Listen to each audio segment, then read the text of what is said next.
Tak pasal-pasal dia tahu menari satu tarian ni. Dan orang kampung tu cakap tarian ni adalah tarian kematian yang dah dilakukan 20 tahun yang lepas oleh sepasang individu. Dan individu ni pun dah meninggal dunia. Narik Sukmo. Filem ni akan mula ditayangkan dekat Pawagam bermula 16 Oktober 2025.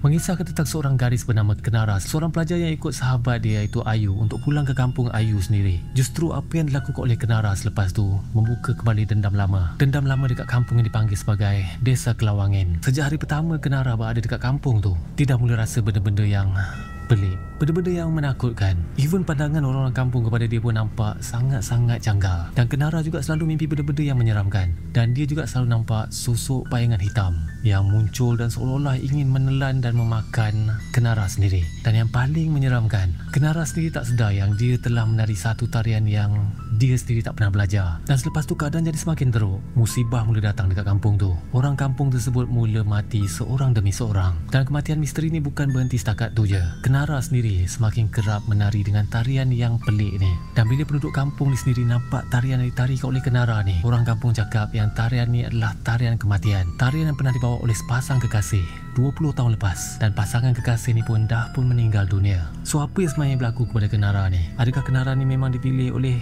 hantu ataupun syaitan ni, ataupun benda ni memang secara tak sengaja telah memilih Kenara? Yang tu korang boleh tengok sendiri filem yang bertajuk Narik Sukmo ni yang akan mula ditayangkan di Pawagam 16 Oktober 2025. Aku sendiri pun belum tengok filem ni lagi, tapi bila aku tengok trailer dan aku baca sinopsis filem ni nampak menarik, especially bila melibatkan benda yang kita tak pernah buat, benda yang kita tak pernah belajar, dan bertambah menyeramkan benda tu pernah dibuat oleh orang yang dah pun meninggal dunia. Wow. So adakah korang akan pergi tonton filem Narik Sukmo 16 Oktober 2025 ni nanti?